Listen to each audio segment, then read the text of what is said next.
All right, in this video, we are going to talk about X and Y intercepts, in this case of lines, but this information that I'm going to explain to you here is also useful for finding X and Y intercepts of more complicated graphs than just lines.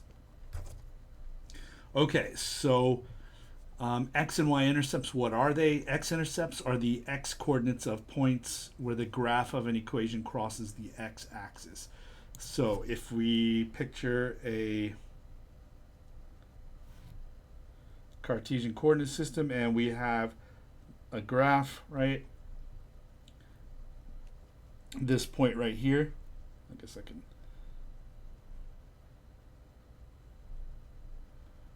This point right here where the graph crosses the x-axis, right, would be an x-intercept or the x-coordinate, and that definition, is not entirely consistent. Some books have defined it in different ways. So, for instance, let's say that that that point was 5. So some books will say the x-intercept is 5.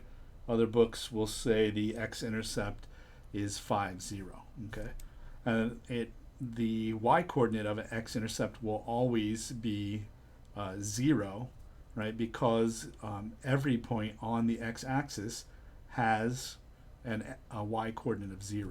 Okay, so that's what an x intercept will look like. Okay, so these are the x-intercepts.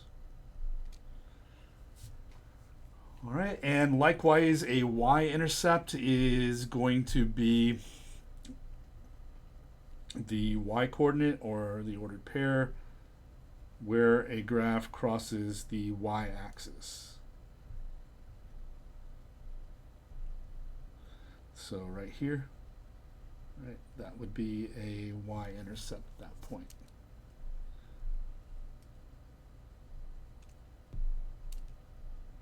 All right, again, let's say that number on the y-axis where it crossed was 7, right? Then some books will say that the y-intercept was just 7. Other books will want you to write it as the ordered pair 0, 7.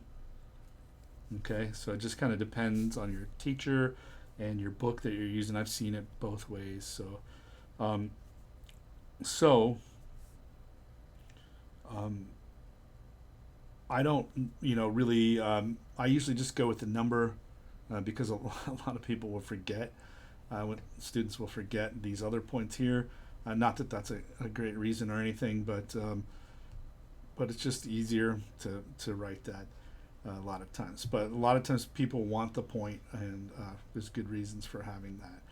And so with a y-intercept, right, the x number is always 0, right? Because that's true for every point on the y-axis, and a y-intercept is a point on the y-axis. Okay, so that is a y-intercept. All right, what we want to be able to do is to find the x and y intercepts of a line just by doing some algebra, right? Not looking at the graph or anything like that. All right, and it's fairly straightforward. All you have to do is to find the x intercepts of a line, plug in 0 for y, and then solve for x. So a lot of people at that point say, are you sure that's right? Plug in 0 for y, right? I thought you were after the x-intercepts, right? And it is 0 for y, and we can go back and look at this little diagram over here, right? For x-intercepts, right? Remember, they are on the x-axis, and so the y number, the second number of any point on the x-axis is going to be 0. So the y-coordinate, right, is always going to be 0. So that's what we do. We plug 0 in for y and force y to be 0 in your equation, and then solve for the x. Right?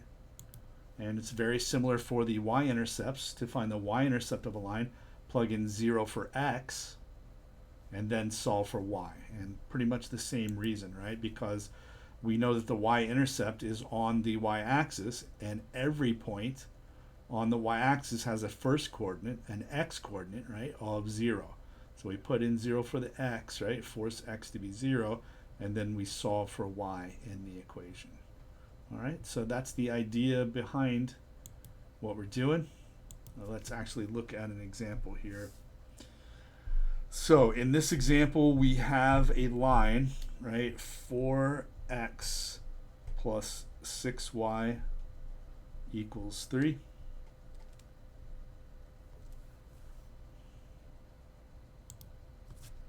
And we want to find the x-intercepts. All right, so to find the x-intercepts, what we're going to do is plug in a 0 for y, and then solve that linear equation. Okay, so we get 4x plus 0 equals 3. So 4x equals 3. So you get x equals 3/4. Okay, so again, some textbooks will just say the x-intercept is 3/4. Other textbooks, though, will want you to write that as 3/4, comma 0. And thinking about the Newton questions, I think some are this way and others are this way. So you'll just have to kind of read the instructions carefully and figure out, which one the question is asking for. All right, next up we want to find the y-intercepts, and so to find the y-intercepts, we're going to plug in 0 for x, right, into our equation. So we have 4 times 0 plus 6y equals 3. All right, and then we solve for y. So 4 times 0 is 0. 0 plus 6y is 6y. Right, and now just divide both sides by 6. So we get y equals 3/6. All right, and so 3/6. That is not reduced. You need to reduce that. 3/4 was reduced, right? So, and here 3 and 6 have a common factor of 3, right? So 3 goes into itself 1 time, 3 goes into 6 2 times, right? So y equals 1/2. All right, so again, some books will just say 1/2 is the y-intercept. Others will want the point, right? And remember, for a y-intercept, the x number is always 0, and the y is the number that you found right here. So 0, comma 1/2. Okay. And just to illustrate this, I'm going to go over to Desmos and type this in. 4x plus 6y equals 3.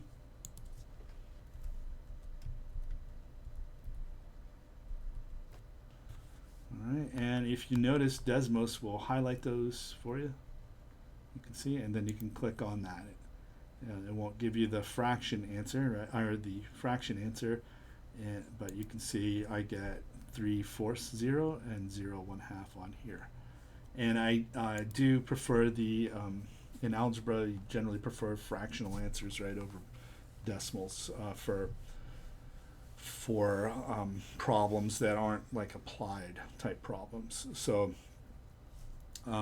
but since we're doing our homeworks on Newton, right, then Newton may ask for a fraction or decimal. I'm not totally sure.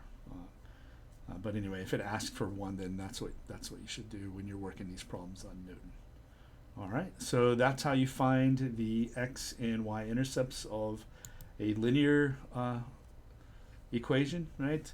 It is the same for nonlinear, although the process of finding the solving part is probably going to be more difficult.